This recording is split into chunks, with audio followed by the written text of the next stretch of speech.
Hello, and welcome to our discussion on opportunities emerging in a post-pandemic world. Thank you to ARM and those organizing a meeting on the Mediterranean. As you can see, some of us are actually joining you from the lovely Mediterranean Sea and parts of Barcelona. So all kidding aside, my name is Michelle Berg, and I'll be serving as moderator today, taking a break from my day job as president of the GMP Nucleic Acids Business Unit with Aldevron. And I've had the pleasure of working with many of you watching today in the gene and cell therapy space through our plasmid DNA services. Today's panel and our conversation in no way is intended to downplay the tragic loss of over 2.7 million lives globally, nor do we expect that it will balance out the burden that has been placed on so many. But rather, we do believe that this is our responsibility within the scientific community to identify and drive to fruition the opportunities that are presenting themselves and are continuing to be anticipated, and specifically with regard to the research and development in the advanced therapeutics area.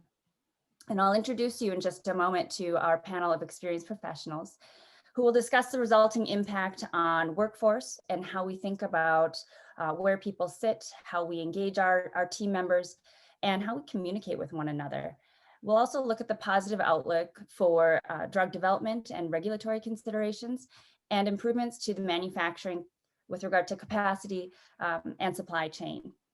And so with that, I'll turn it over to my esteemed panelists to introduce themselves, and I'll start with Dr. Faust.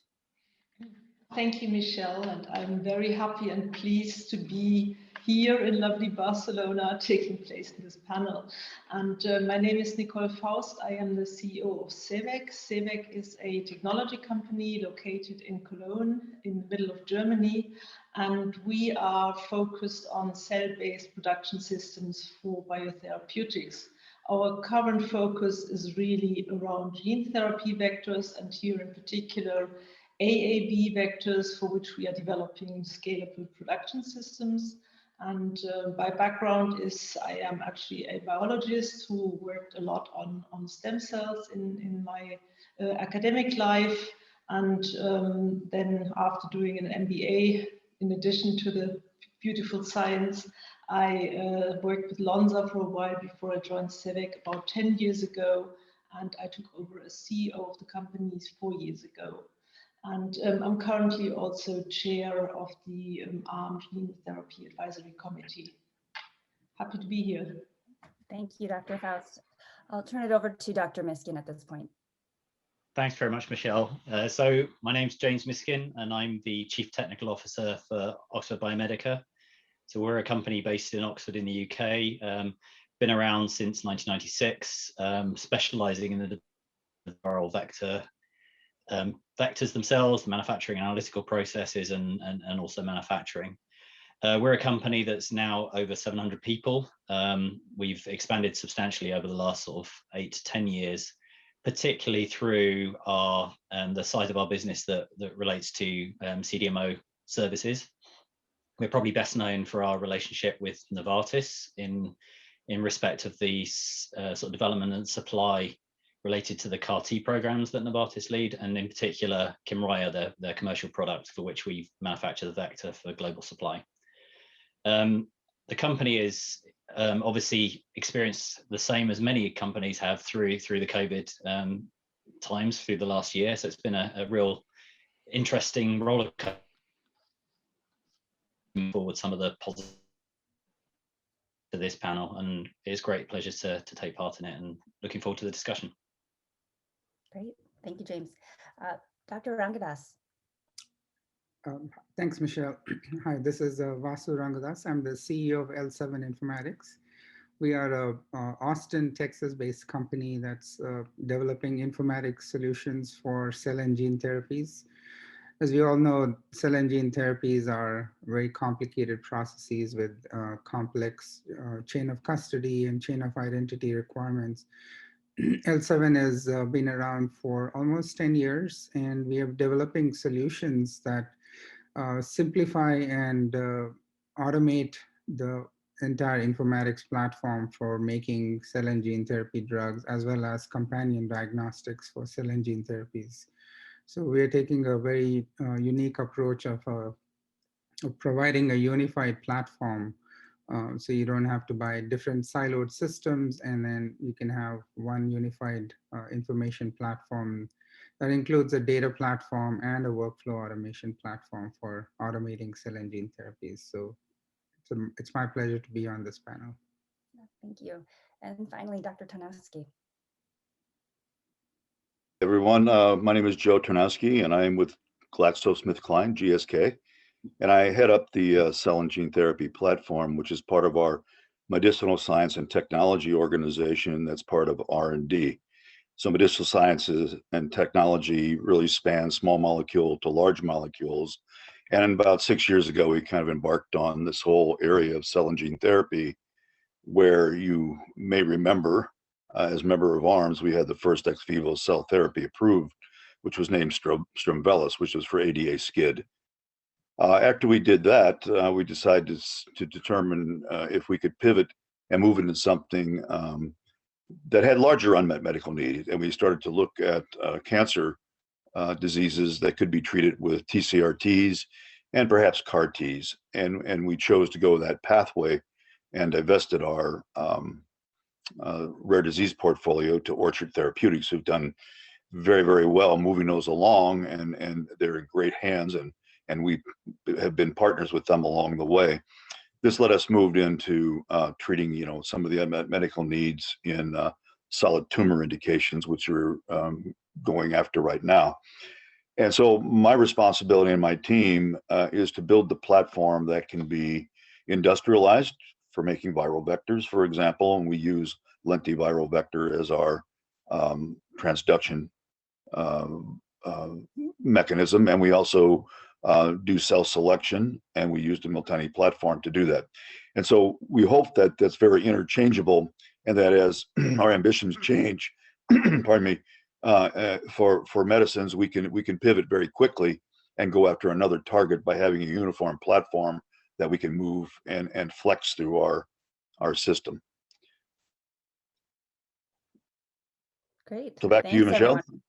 All right, thank you. Thanks for the introduction. So as you can hear, we've got a great team of folks assembled here to bring forward that expertise.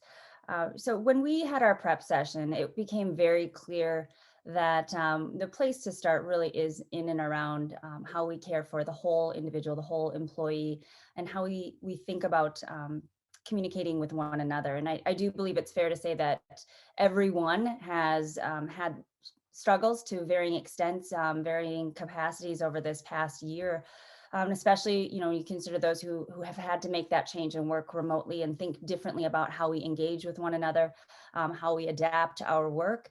Oftentimes, many have been doing so while caring for loved ones, teaching school-aged children, or going the other direction, have been living basically in isolation throughout this past year. And so where we're starting again is focusing in on our talent.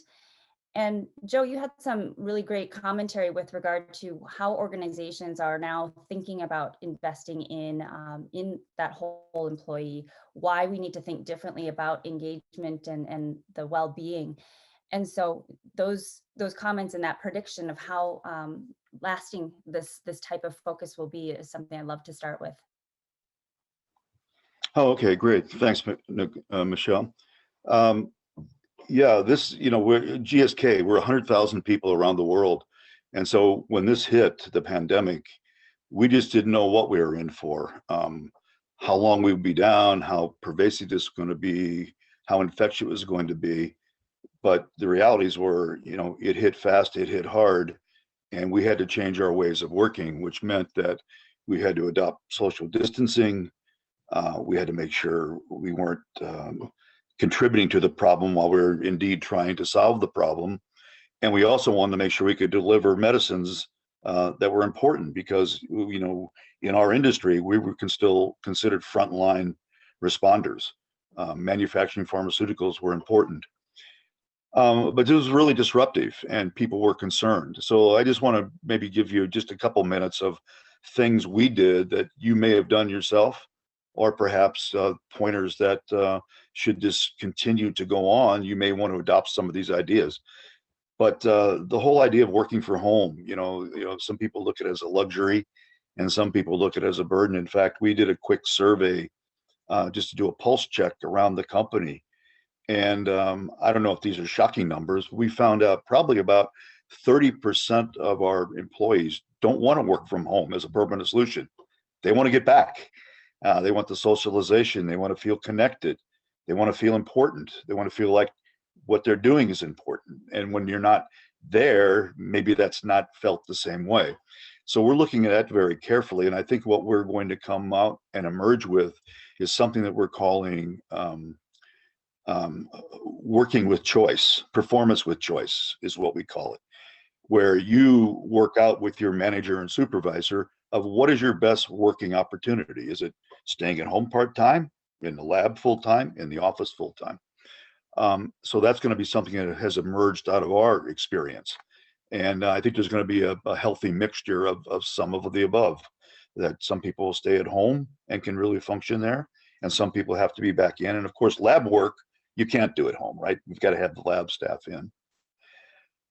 So that was kind of an eye-opener for us. The other thing that we observed was it's all about resilience, and the days are very long now. And you think, well, you're not going to the office. This has got to be somewhat of a vacation. It's not. Now that you're not commuting, people take advantage of scheduling meetings. And personally, I find my days are much longer than they were before, because everybody uses Outlook and plugs in a calendar meeting, and you need to be available. So I would say try to keep some balance in your day. You know, take your breaks, do some exercise, take that lunch period, take a coffee break, dial up a colleague and have that conversation. And resist the fact that because your computer's with you on your desk at home, that it's calling out to you 24/7. Don't do it. That was okay early on because we were in a crisis mode, but it also becomes wearing on your resilience, and you need to get back more to a balance. And I would say, you know, what I'm doing these days at 6 o'clock, I'm shutting it down, and I'm not turning it on until 7 o'clock the next morning. Even though it's there and I'm tempted to go look, I try to stay away from it because, you know, it does wear on the burnout factor. So keep that in mind as you're working from home. Some other clever things we did too is we knew this was going to be stressful, especially in personal lives.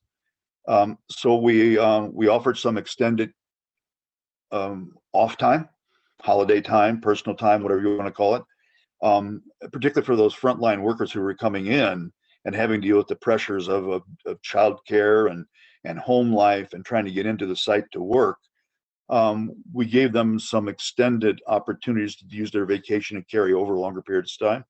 We also offered some benefits that when schools closed, we gave a little bit of financial assistance so that you could have childcare, or child minding in the UK, as we say, for those people who had those pressures and they didn't have that support network that they once had of the daycare centers, of the schools, of other family members who might be helping out. So we tried to give some relief there. And then I think the last thing I'll end on is it's all about engagement and staying engaged. And it's very easy when you have those casual collisions and those office collisions when you're on site. But when you're working remotely, it's different. There's an effort involved.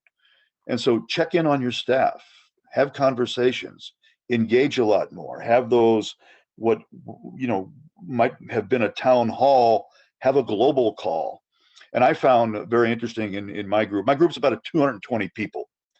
And I have a global call once a month minimally, just to update things, check in on how everyone's doing. My participation now during the pandemic versus before is 100% better. I routinely have 190 people dialed in on the call, where if this was pre-pandemic, it might be 120. So I think people are thirsty for information. They want to be connected. They want to hear things. They want to hear things from leaders. And so have those things and use those times to have a virtual happy hour, celebrate a holiday, even milestones, even if they're minor, raise them up and bring them to everyone's attention. We use Workplace Internal, which is, the Facebook of the work environment. We try to use that to stay in communication. But I'll tell you, that personal touch and getting on a virtual meeting like that is very, very important. So Michelle, I'll stop there and give it back to you. Oh, those are fantastic comments that you shared. I love that performance choice. That's something that I'll be thinking about taking away. Also, I just think about how intentional, I think is really the theme of what you've said, that we have to continue to be intentional about how we engage, that we do engage, not only as participants on a team, but for those who are fortunate enough to be leading a team, that we have to make sure that we are continuing to check in on our team. And that's I think very different than, pre-COVID days, where I think we kept a bit more separation. And here we don't really necessarily have a choice when we're engaging in this manner, right? We have visibility into each other's homes and lives that I think, again, just looking at the theme of this discussion, that there are some really positive, good things that come from that. James, I think about as a manufacturer as well, that you have people who have to be in the labs and who have to be protected and kept apart from those who are not necessary on site. And so that means our communication has to be as intentional, to use Joe's theme. So I'd be curious as to what are some of the things that you see and are excited about continuing into the future. Thanks, Michelle. And before I start, I think what Joe said, I think echoes a lot of our experience as well. I think, for instance, I have a daily call with my heads of department. Sometimes it's 5 minutes, but it's really helpful, and everyone wants that to continue. So that sort of continuation, making yourself available, even though you may be physically distant from each other, is absolutely crucial. Going forward, I think we're trying to use this as a learning exercise to try and work out what the new normal is going to be, and hoping it's going to be a better environment, actually, in the cases of many. We absolutely have people, for instance, within our manufacturing, analytics and development areas that physically need to be on site for the majority of, if not all of their time. And during COVID, we made the very difficult decision to deprioritize activities that we didn't feel fell directly into that category. So, and that obviously made certain people feel like they were being held back, they were being curtailed, and they were, because we had to prioritize this, the business as it stood. And you may be aware that we're working, early on we were working with Oxford University, and now we're working with AstraZeneca in relation to the vaccine manufacturing. So that became a key area of additional requirements that we had to cope with. So not only have we had to keep the business operationally going and the revenue side of things working in a positive way, we've also had to grow the business, and that's been interesting. We've had to bring in literally 100 plus new staff through this phase. And I think what it's told us is that the future ways of working will be different, for some, not all, but I think we need to try and make it so that if working remotely works for you and your team, and it's important, it has to work for the business, it has to work for the team that you work in, then that's something that by definition we're going to need to adopt and need to support our staff. I think it's very possible, and this has helped us really focus on some of the differences. I mean, I was very traditionally going into work every single day, and now I know that actually, well, I'm not actually in Barcelona, you may have gathered, otherwise we'd be at opposite ends of the beach. I'm in Oxford at home, and that's where I've been most of the time. I go into the office regularly to have touch points with some of my team. To Joe's point, I do regular town halls with each of my groups to make sure that they're, in addition to the sort of company-wide updates that we're doing, we also got a technical areas update as well. And I think in the future we're going to be thinking about where people physically sit. So yeah, there'll be an opportunity to make sure that we're more efficient in some ways in relation to providing the support that people need in terms of desk spaces and on-site, so we can invest in the kind of more expensive capex type areas, like the laboratories, like the clean rooms, like the testing spaces that we need in the development areas. So I think that's a positive thing for the business, and I think the days of having a desk per person and an office, for senior managers, I haven't got an office now, and I willingly gave it up for one of my teams to grow into during the early part of the lockdown. So I think it's really making businesses sort of really focus on what's happened and try to make sure their business systems and the way they interact with their people is sensible and pragmatic to get the job done effectively. That's actually a really perfect transition point too, because you got me thinking about, well, how are we consolidating our systems and how are we thinking more about efficient and effective communication with people spread about, to your point. And I would turn this to Vasu to comment rather on his experiences at L7 and what he's seeing.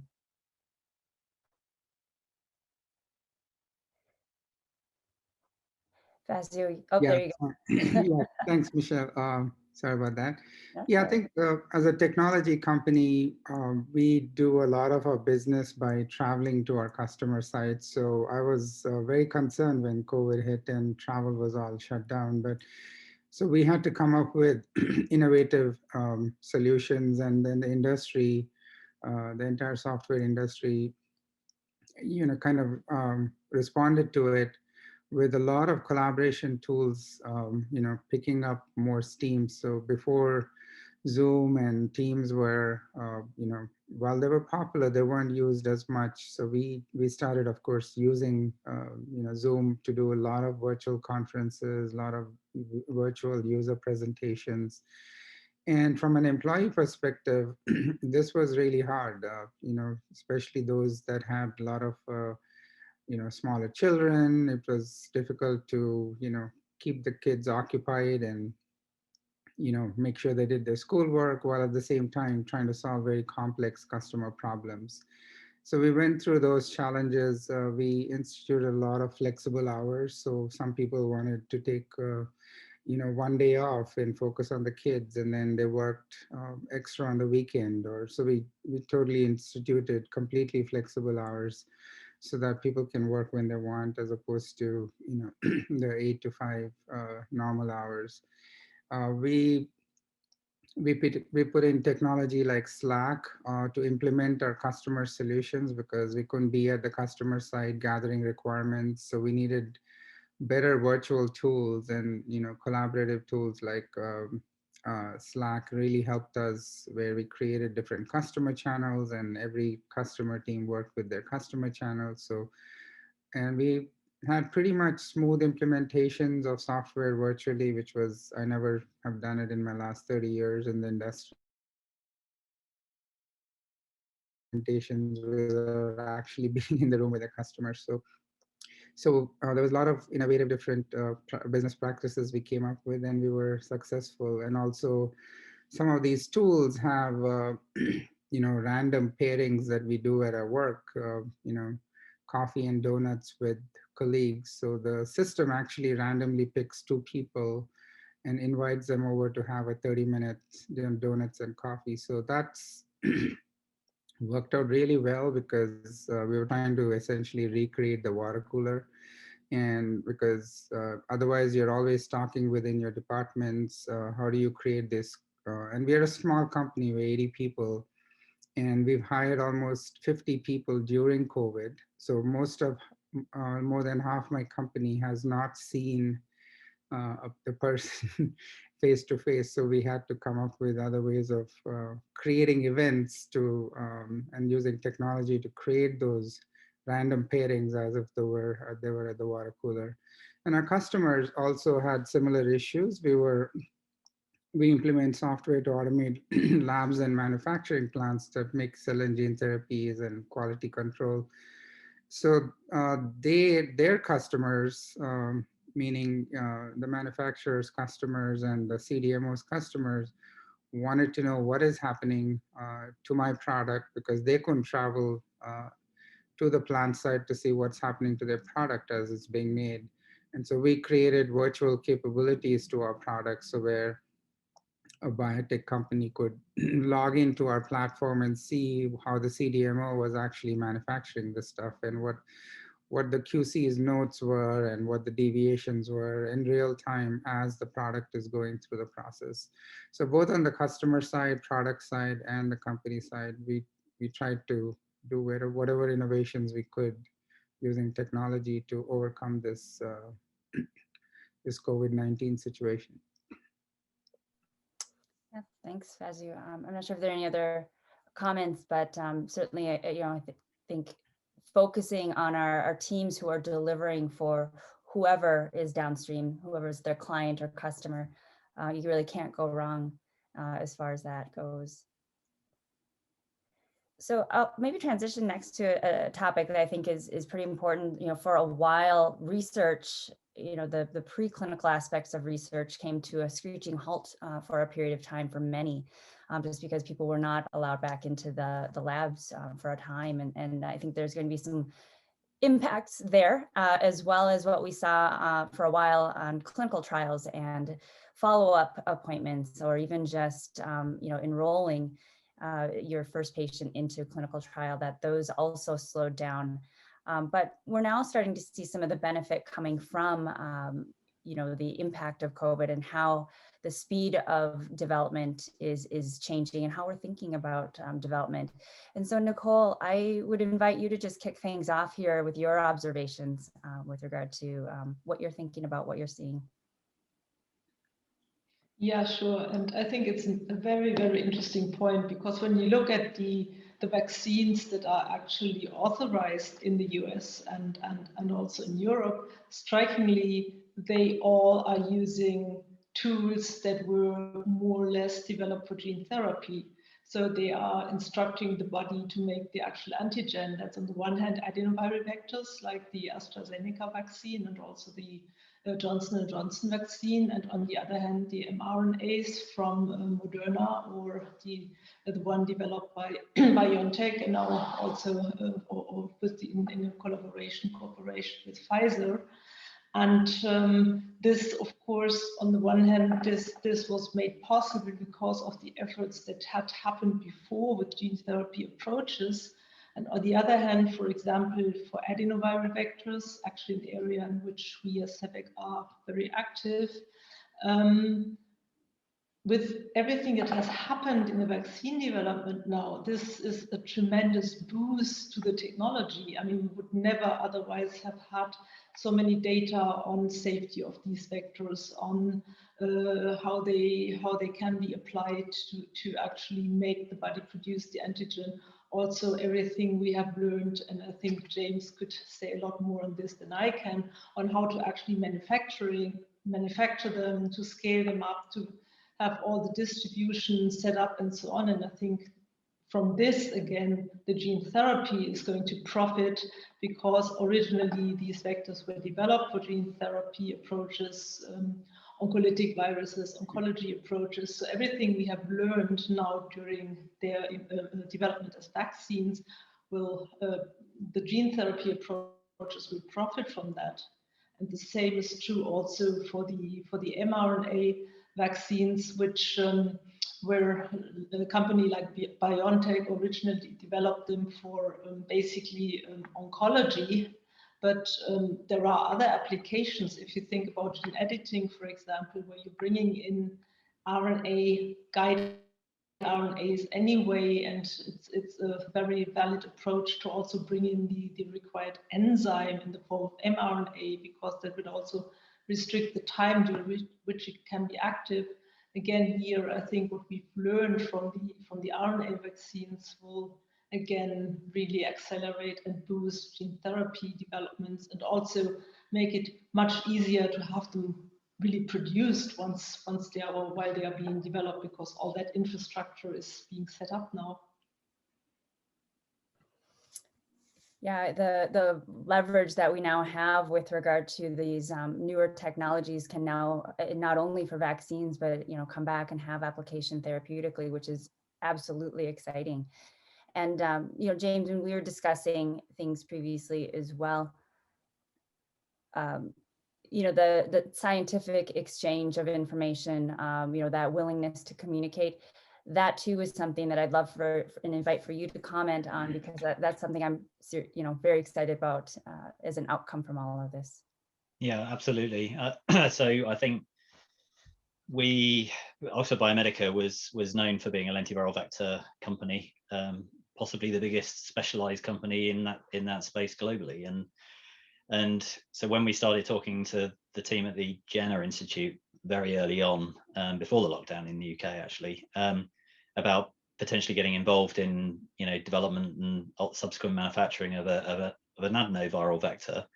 It came at us as a surprise, but also as a challenge, and obviously trying to do what was the right thing to do, both for the public good but also for the business. And I think if you fast forward what we've been through over the last close to a year, we've moved from a company that hadn't ever manufactured an adenoviral vector in GMP before, and now we're churning out batches at a pace that we've never had to do for anything. So that's a tremendous achievement. It's been a lot of there's been a lot of activity that's had to be put in place to enable that. I guess, what does it mean for the business long term? It means that we can show that we can and do work effectively in a collaborative environment where there's multiple stakeholders, be they academia, the regulatory agencies, and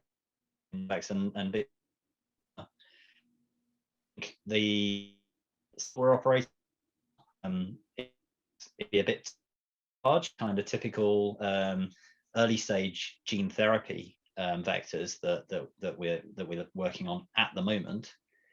But I think there is a great opportunity for us to apply those experiences and the technologies to the future of lentiviral vector technologies and other viral vectors. I'm conscious my screen is frozen.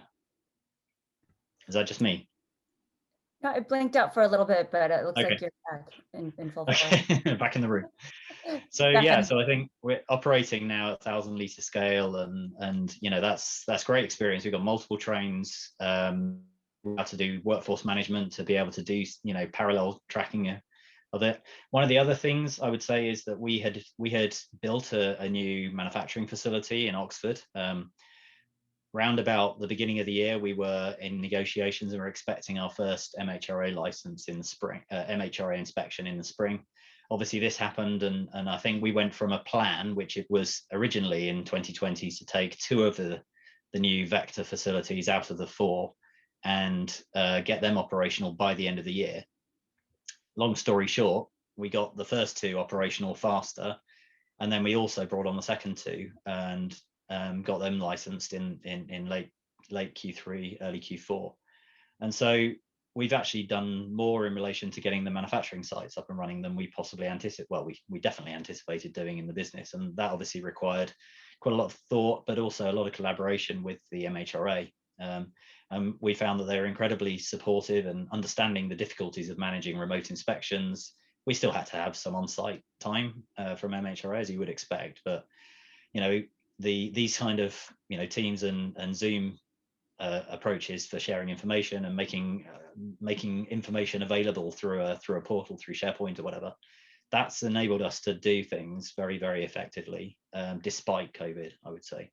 And I'm looking forward to the future where we can apply what we've learned, in this case on adenoviral vectors, to our own Lenti platform, to our partners' projects, and maybe outside of adeno and into other gene therapy vectors. Because I think what it also shows is once you've got the technical capabilities for manufacturing and quality assurance and quality control, and you've got an organization that's used to doing commercial manufacturing, which we already were, I think it puts in perspective how important that sort of framework is, and the value attributed to professional manufacturing and testing, and how our customers and our own programs can benefit from that in the future. It's just a huge infusion and a ramp up and an amp up. Vasu, you look like you had something you were going to comment on. Yeah, I think these ramp ups are going to need new technologies, and how we move some of these manufacturing to what I call as the edges that are closer to where the patients are. So having it's important to create new digital technologies to automate these manufacturing processes. I think today the combination of the equipment, the building infrastructure, plus the complex software platforms we're still using a lot of what we did for small molecules, and we're trying to translate that to large molecules and biologics. And I think there is a need for new innovative solutions. So L7 Informatics is developing what we call as a unified platform, enterprise science platform, or ESP, to automate a lot of these biological manufacturing, QC, environmental monitoring, batch records, and all into one single platform. So you don't need multiple different applications. And that's an important thing for us to scale these of these technologies available for the world.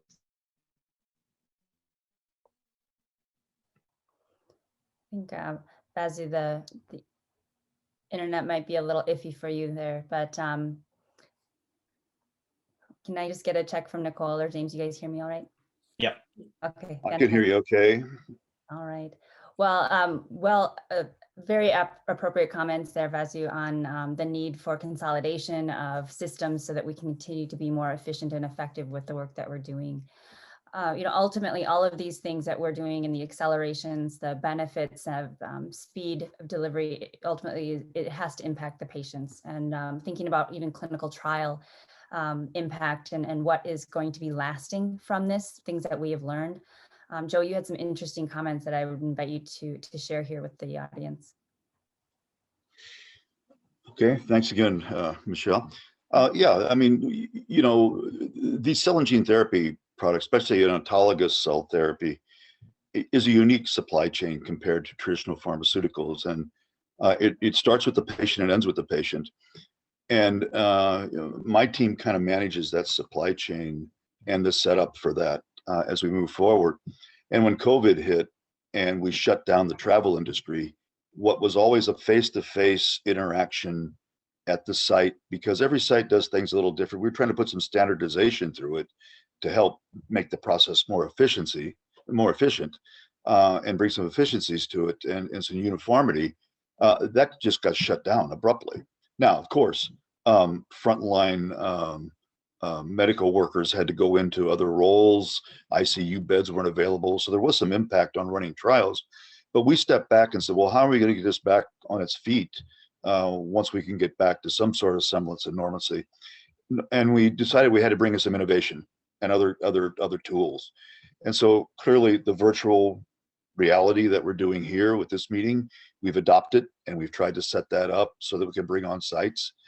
And we've also used other technological innovations like Google Glasses and things where you can have almost that in-person training session brought forward.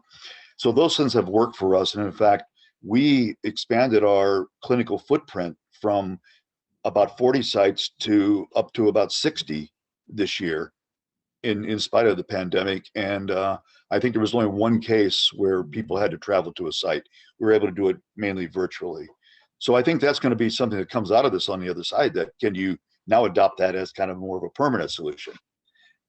So that's one aspect that we thought was very interesting, that forced us to develop this out of a reason for need. That's great. I think about, in past experience, I had worked with families who had very, very ill children, and traveling, across the country was very challenging. And so to have this openness now, across the clinical trial sites, the sponsor, even the agencies I know have worked, in collaboration to ensure that this is something that can happen, such that the data still is valid and meaningful. So yeah, I think this is something that has to stay. We have to stay and look towards what other opportunities can we open up for those that are volunteering, after all, to participate in these studies. So no, that's great. And it's a nice segue into this partnership. James mentioned it as well with MHRA and the accelerated inspection and allowance for the facility, that this all only works with, if there is that collaboration with the agencies. And so we had that discussion as well that I think is going to be really interesting for the audience. And so I would invite Nicole, maybe kick things off from what you're seeing from the EMA and changes that you think will be long lasting and beneficial.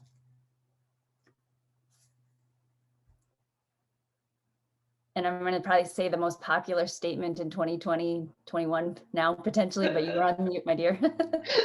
And I had the ambition not to be the one to be remarked of having to unmute myself.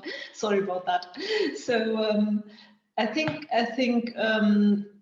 for it, a lot of things are probably very similar between the US and Europe here, and I think basically across the world, initially we have seen a lot of delays in gene therapy trials due to the reasons that also Joe just outlined.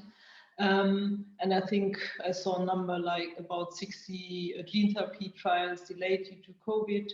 And obviously also some companies have shifted their efforts, be it in manufacturing, like James pointed out, or also the development and the research shifted from gene therapy approaches towards the vaccine, which was of course much more needed at that time. But I think in particular, when it comes then to processes and regulatory, again, we will profit in the long run because a lot of processes have been established that will accelerate things, that will accelerate review processes, for example. So there's maybe just one example that I was very happy to learn about.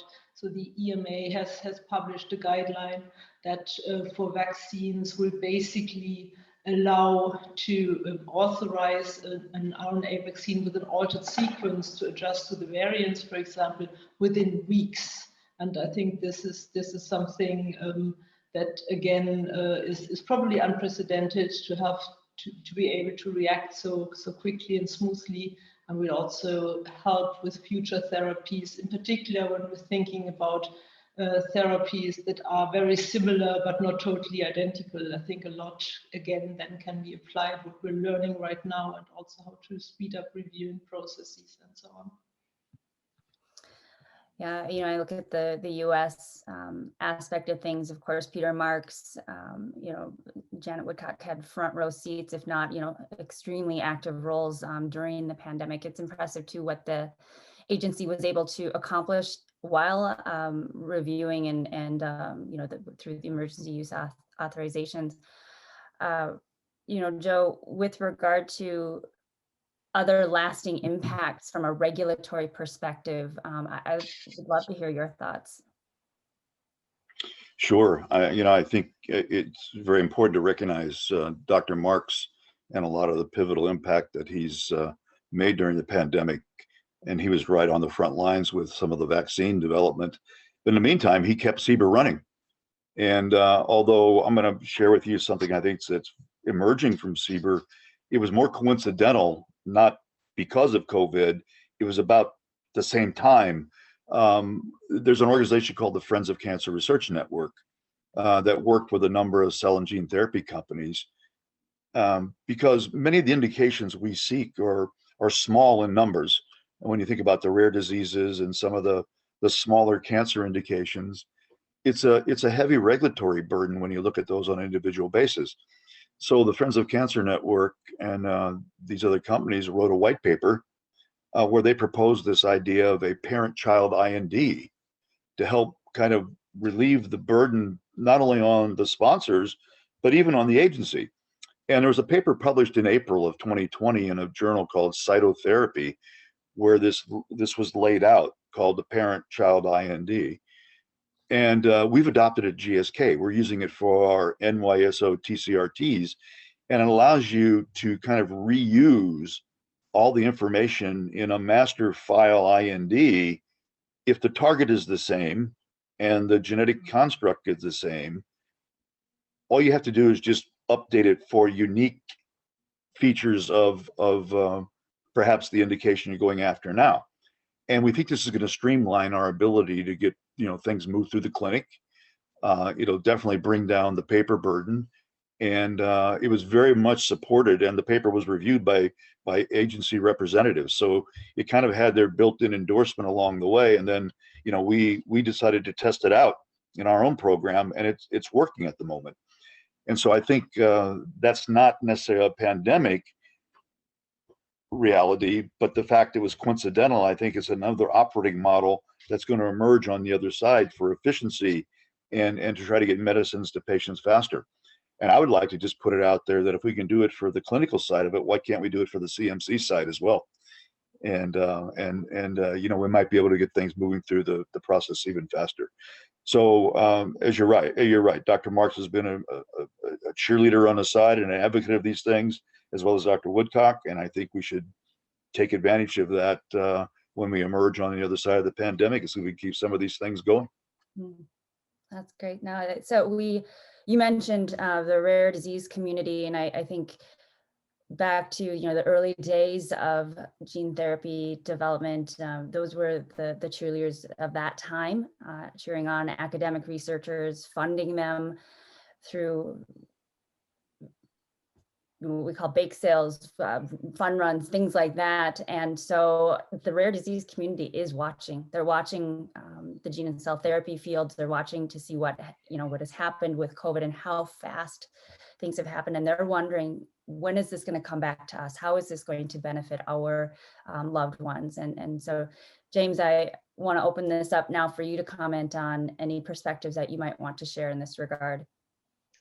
Thanks, Michelle. I think absolutely the emergency use nation's approval of vaccine in this very specific and very particular environment that we're in, I think ought to lead to some sort of positive developments in relation to streamlining of files. Actually, I think to Joe's point, I fully support, and I'm really optimistic that some of the logic around risk-benefit analysis, and in particular for CMC, taking common features of a CMC package in an IND or even a commercial file, and you know, being able to say that's the same as it has been shown to be successful in the past, ought to lead to a sort of an acceleration, one would hope, in the development and, you know, first of all of proof of concept, but hopefully for commercialization of these gene and cell therapies. That would be a great outcome.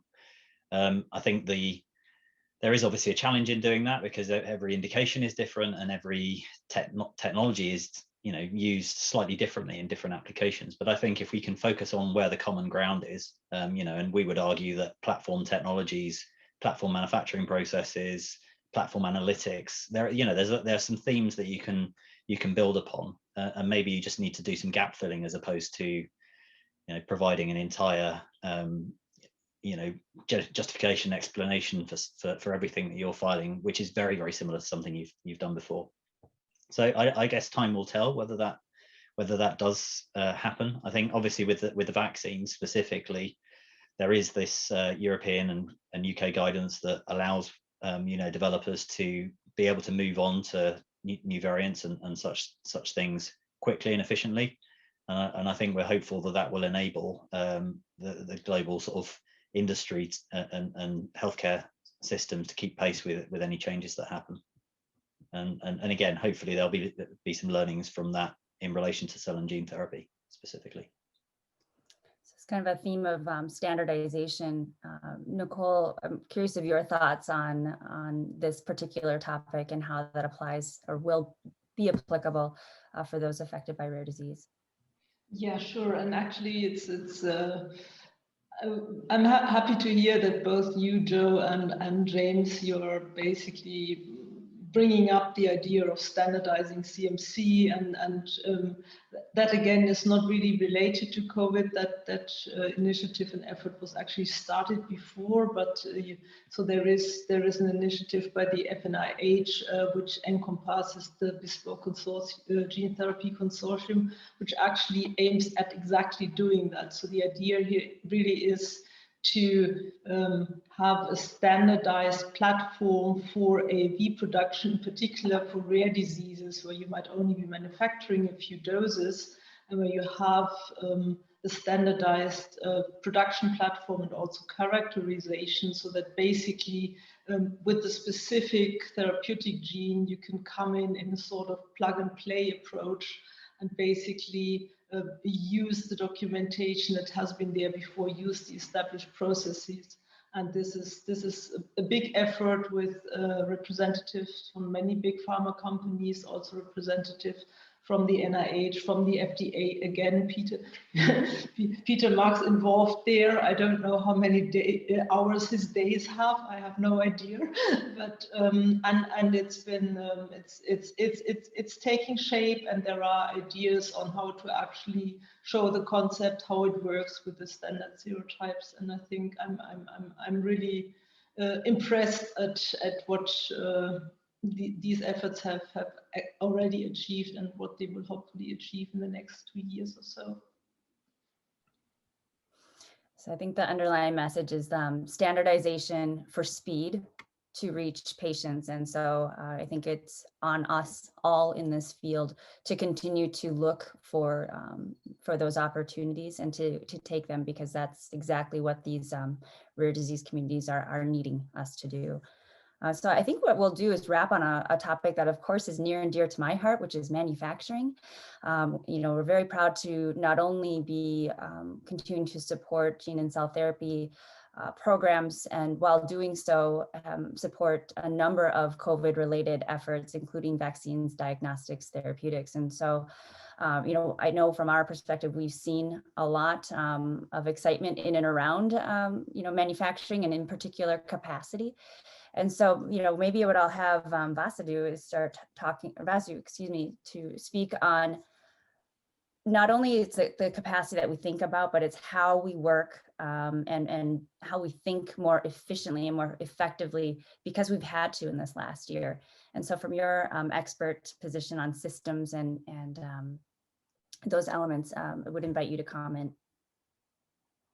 Thanks, Michelle. Yeah, I think this COVID-19 supply chain and manufacturing and research experience, and everything shortened to, less than a year, has really taught us a lot of things. And I think especially when we move forward to cell and gene therapies, I think what we learned from COVID-19 definitely will help us accelerate some of these. For these supply chains to be very flexible, to flex capacity in and out, we need to relook at the supply chains. We cannot use the old small molecule supply chains. These things have to be under cold storage, and you're shipping long distances. So we need to make sure that we can have distributed manufacturing plants that you can be close to the customer. So for example, one of our customer, Rady Children's Hospital, and we are the diagnostic platform where they're diagnosing rare diseases at the point of care in the neonatal unit. Now, if that child or that newborn needs a gene therapy within 2 days or 3 days because it's a life-threatening situation, how do you take that diagnostic that was basically happened yesterday through whole genome sequencing and then quickly give them a therapeutic right at the point of care? Needs a completely different kind of supply chain, because if it's all centralized manufacturing, then there'll be a conflict of interest. Do I need to make child A's vaccine, or do I need to make child B's vaccine? So distributing these and making it really faster from a time to market is very important. And for that technology, we need to digitalize how these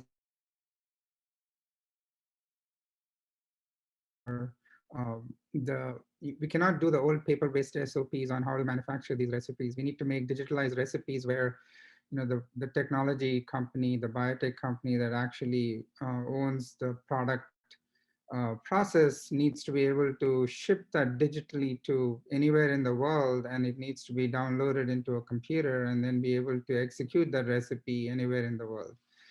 And to do that, of course, standardization is very, very critical. It was never that important before, but I think not only standardization related to equipment manufacturing, but also the the software technology that automates the entire process needs to be rethought, because you know, do we need to do centralized supply chains? Do we need to do distributed supply chains? And what is the cost of logistics versus the cost of, you know, creating big plants to manufacture? So there's a lot of things to think about, but the key is to standardize and also create standards for digital recipes, and that's what L7 has been working on. Is it's create these digitalized recipes that essentially mirror your standard operating process for making the drug, and then be able to ship that digitalized recipe anywhere in the world to make that. It's very similar to what we're doing with, you know, with Apple and Music and Google Music and Apple Music. You know, you're not going to the store to buy that CD anymore or DVD anymore. The recipe is there in the cloud, and you download it and you run it on any device. And so I'm looking at these devices as manufacturing pods globally, and you go to the cloud, download the recipe, you turn it on, and you're up and running within days. Yeah, it's almost that we've had 7 months. a forced mind frame shift in our minds, right? Because as you said very well, shuffling papers back and forth. That's not going to get us there, and it certainly hasn't been what allowed the COVID related vaccines to accelerate so rapidly. So you know, that's something I think is an important lasting impact, as is James, you touched on this as well before, but just the capacity that we're now seeing, but also I think importantly pairing with that is the capabilities, what we now know and can't unknow, that will help to accelerate your future applications thereof. Absolutely. I think you know, we are confident now that we can move outside of our sort of usual sandpit. You know, yeah, we are world expert on lenti, but we know we can apply our capabilities, our equipment, our facilities, our laboratories to other technologies. And at the same time, we also know that we're operating at a scale that we didn't need to operate at before, but we've shown that it's possible. Yeah, the facilities have been designed to be able to cope with it, but now we've tested them probably several years earlier than we would have done otherwise. So there's got to be a legacy to that, in that it, you know, there are drivers in cell and gene that push you in that direction too. And I think it'll be exciting to see how that benefits some of the programs that we're working on now, and maybe some of the ones we'll work on in the future. I think, just going back to Vasu's point again, I think if I were to reverse back to what we were as a business 5 years ago, I think we wouldn't have been able to cope with COVID in the way that we have, and that is largely because we had got ahead of it a little bit and invested in IT systems and electronic quality management systems and document management systems and such like that meant we didn't have to be pushing lots of paper around. We still have lots of paper, but it's so much more manageable than it used to be. And I think it really emphasizes the importance of ongoing digital transformation. And I think that's the theme that will come out of COVID for a lot of companies, ourselves included, will be to continue that journey of digital transformation. Yeah, well put. Always opportunity to consolidate and to do as much virtually. I think there's a lot more trust now in that, because we've had to be forced to do that. So you know, one of the other things that we were discussing as it related to manufacturing capacity, is the beautiful collaboration that's been taking place. Joe, I think you commented on it before, but you know, how we're seeing organizations support one another in manufacturing, how we're seeing some of that transparency that, you know, share your thoughts on that, please. Sure. I mean, I think one comment I'd like to make is that all of this that's happening around COVID, you know, science has saved the day, right? It's understanding, you know, the science and turning these into medicines and translating it into something that's really works to looks like it's going to prevent disease and the spread. But it's also made a time where there's been strange collaborations going on. I mean, if I look at our company, you would never find Sanofi and GSK partnering on anything, and now we are on a vaccine. We've partnered in the UK on some testing early on with Cambridge University, AstraZeneca, and ourselves, setting up a testing laboratory so that we could screen people for disease. And then I think it's been pretty well known that We've got a Vir relationship where we develop an antibody for severe patients to try to rescue them.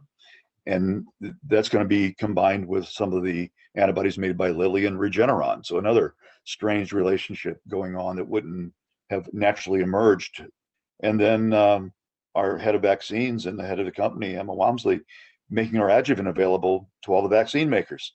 We've got one of the best adjuvants in the world that help make vaccines work. And this will help stretch the supply, maybe make it more potent, and trying to make that available to all the best lead vaccines that are out there. So yeah, these are different kind of partnerships that are being made. My question, kind of to all of us is it sustainable? We're going at a breakneck pace now that it's working well, but is it sustainable? There's definitely had to been prioritization and focus. I think digitization and informatics are going to be huge if we're going to sustain that on the other side of this. As James said, you can't be in a paper-based system and allow this to work. And maybe Vasu has a lot of solutions for us out there that we can keep this going. And I mentioned, as we brought on some of our sites for autologous cell therapies, we had to come up with a virtual and innovative model. I'm starting to see evidence that FDA, for example, is starting to adopt that and trying that out. And if we're going to keep our medicines moving through the system with all the pressures on the agencies to do inspections and there's no travels, how can we do it differently? They're starting to take a look at the things that we as companies are using to make things move along. They seem to be willing to try it out. And if it works, that could be another positive outcome and could be a real benefit to moving things faster through the system to get medicines out there.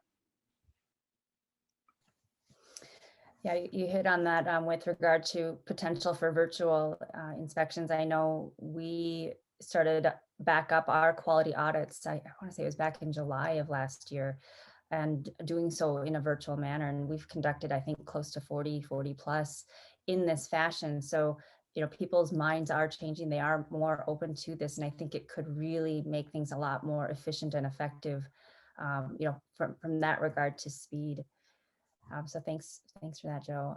Nicole, maybe you want to take us on home, just talking about how people are looking at supply chain, different considerations because of COVID and the impact that it's had.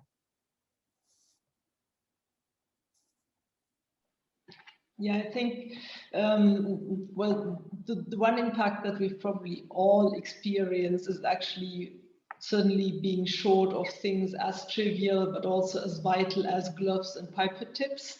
So, and of course, and also more seriously, if you looked at hospitals, no masks initially, and so on, no protective gear, and of course, these were much more severe impacts. And I hope, I mean, like in a small company setting, like we have had backups in some cases, not in others. I think it will be challenging to really have a proof system that can really prevent any shortages in supplies. So and these supplies, then when you actually then go into the medical supply and in the pharmaceutical supply, and when you look at like short of vaccine doses now, again, it's very similar. How do you ensure you are prepared to produce? If it's something that has been set up before, it's maybe easier. Here we had the additional challenge of new modalities had to be produced all of a sudden in very large scale. And I was slightly amused actually, because when you looked in the German news, they would refer to RNA as novel technology as opposed to the standard conservative adenoviral vectors, which is of course quite amusing to everybody active in this area. So we had to come up with production for very novel modalities, and I don't know how you are prepared for that, to have all the supplies and everything set up. But I think a lot of smart people will be thinking about it now. Yeah, your comment about glass and pipette tips and just what we think about as critical to the manufacturing process is right on. So this has been a great discussion, and I feel that really we've accomplished what we set out to do, which is to highlight what the opportunities are, what the reality of good that is actually coming from something that is so challenging and tragic. And I just think just to kind of highlight a couple items. Intentional employee engagement of the whole person. That's something that I think is a really important lasting impact that we all must work hard to maintain. That standardization for speed. What can we leverage that exists and call to jump ahead, not to skip quality steps or anything such as that, but to really be as effective as we need to be when developing these potentially meaningful, transformational approaches. The virtual impact that we have now opened our eyes to. We've got the trust in, a start to trust maybe is a better way to put it. What else can we continue to do to support the virtual interactions to, again, have that efficiency and that speed? And then looking at now the capacity and the capabilities, and I would also offer the distribution experiences that we now have that should be leveraged, should be iterated and built upon. That's something that is lasting. And then finally, what I will call out is a comment that Joe made that I loved, that science saved the day. And so let us continue to be the rock stars and the heroes that the public now knows. I mean, my mom knows who Moderna is. I mean, that's pretty amazing. And so, so let's continue in that same theme. But I just want to thank everybody for your participation and your preparation, and of course to ARM for supporting this. And can't wait to see everybody truly, maybe not necessarily on the beach in Barcelona, but somewhere soon. So thank you. Thanks, Michelle. Michelle. Thank you very much. Thank you. So long. Bye from Philadelphia. Bye. Bye from Oxford. Bye Barcelona. from Cologne. From Austin, Texas.